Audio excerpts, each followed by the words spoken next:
تسلی بھی دی جا رہی تھی کہ آپ جب تبلیغ کریں تو اپنے اوپر بھی تنقید کریں، پھر اللہ وہ توفیق دے گا کہ بدل دیا جائے گا. جیسے حکیم الامت کہتے ہیں کہ میں جب اپنے عمل میں کسی چیز کی کوتاہی پاتا ہوں تو میں دوسروں کو بتاتا ہوں، انشاءاللہ ٹھیک کرے گا.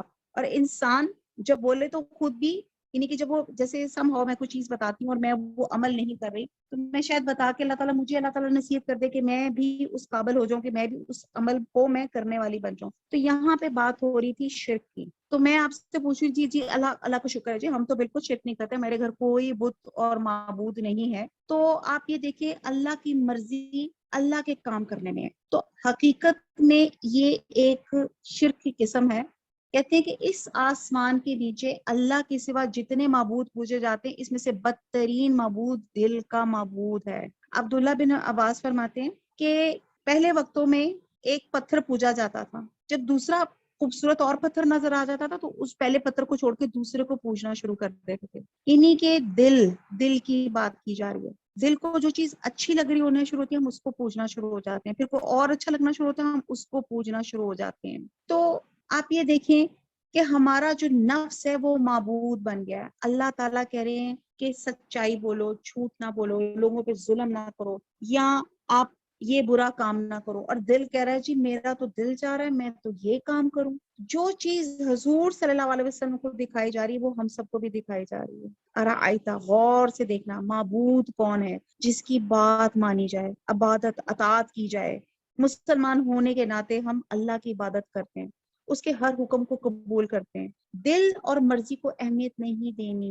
ظہر کا وقت ہو گیا، نماز ہوگی، اللہ چاہتے ہے کہ نیند چھوڑیں نماز پڑھیں، دل چاہتا ہے کہ جی سوئے رہیں، ٹھیک ہے.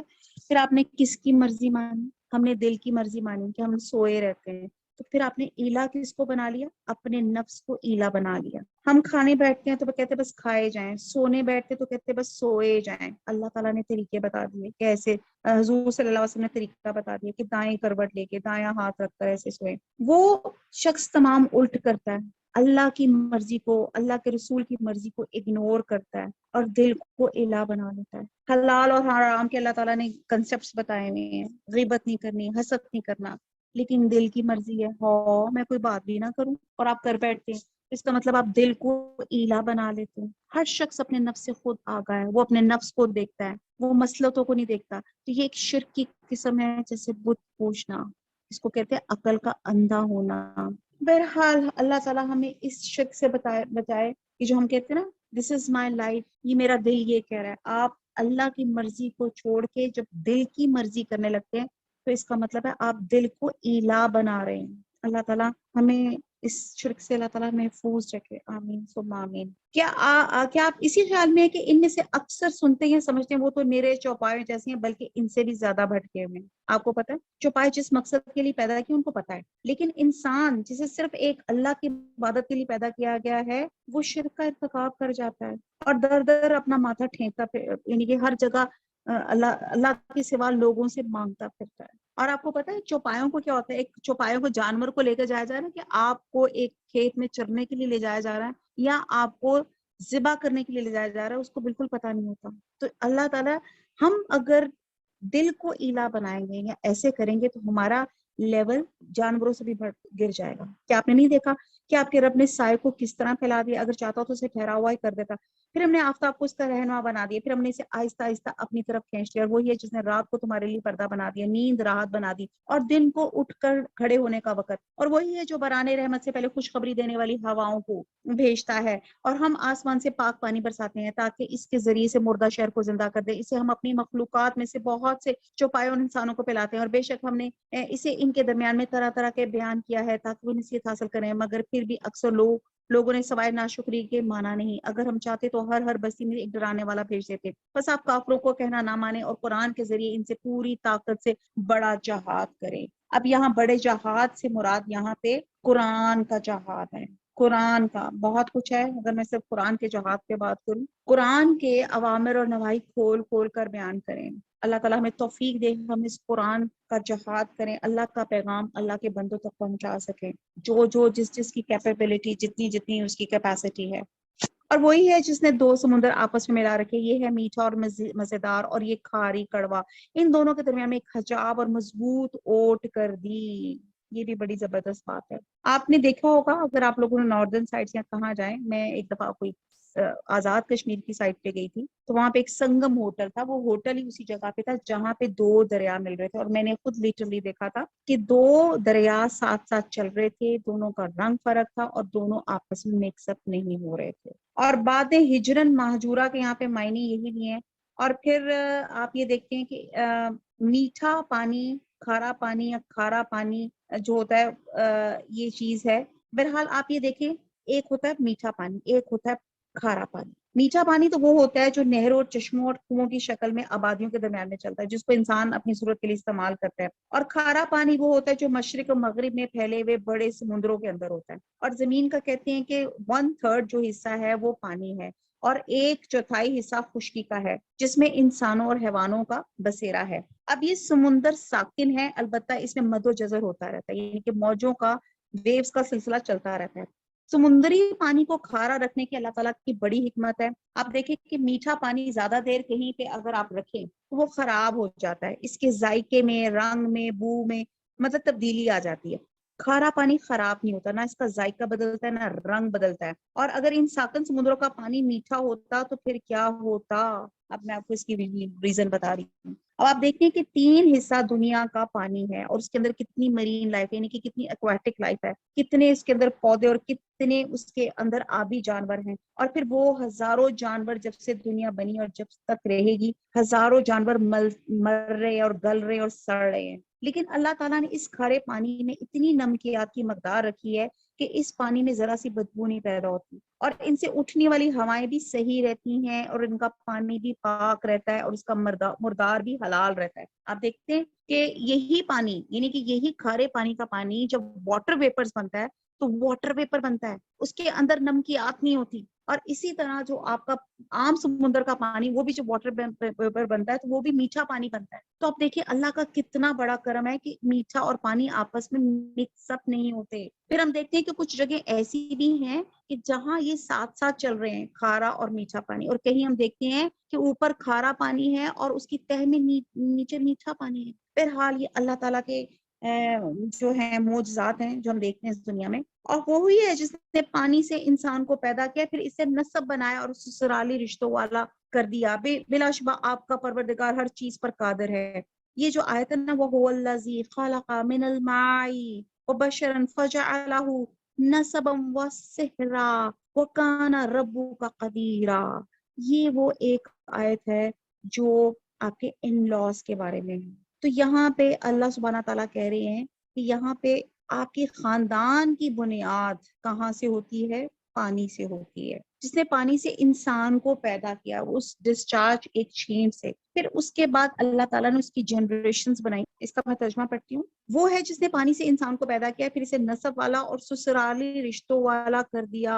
بلا شبہ آپ کا پروردگار ہر چیز پر قادر ہے۔ یہ اللہ کو چھوڑ کر ان کی عبادت کرتے ہیں جو نہ تو انہیں کوئی نفع دے سکتے، نہ انہیں کوئی نقصان پہنچا سکتے ہیں، اور کافر تو ہیں ہی اپنے رب کے خلاف شیطان کی مدد کرنے والا۔ ہم نے آپ کو خوشخبری ڈرانے والا نبی بنا کر بھیجا، کہہ دیجئے کہ میں قرآن کے پہنچانے اور تم سے کوئی بدلہ نہیں چاہتا، مگر جو شخص اپنی رب کی طرف راہ پکڑنا چاہے، اس ہمیشہ زندہ اللہ تعالیٰ پہ توکل کریں جسے کبھی موت نہیں، اور اس کی تعریف کے ساتھ پاکیزگی بیان کرتے رہیں۔ وہ اپنے بندوں کے گناہوں سے کافی خبردار ہے۔ وہی ہے جس نے آسمان اور زمین ان کے درمیان کی سب چیزوں کو 6 دن میں پیدا کیا، پھر عرش پہ مستوی ہوا، اور رحمان ہے۔ آپ اس کے بارے میں کسی خبردار سے پوچھ لیں، اور ان سے جب بھی کہا جاتا ہے رحمان کو سجدہ کرو تو جواب دیتے رحمان ہے کیا، ہم اسے سجدہ کریں جس کا ہمیں حکم دے رہا ہے۔ اور اس تبلیغ نے ان کی نفرت میں اور اضافہ کر دیا۔ یہ جی سجدہ آ گیا، آپ لوگ سجدہ کریں۔ آیت نمبر 61، برکت ہے وہ جس نے آسمان میں برج بنایا اور اس میں آفتاب بنایا اور منور مہتاب بھی، اور اس نے رات اور دن کو ایک دوسرے کے پیچھے آنے جانے والا بنا دیا، اس شخص کی نصیحت کے لیے جو نصیحت حاصل کرنے یا شکر گزاری کرنے کا ارادہ رکھتا ہے۔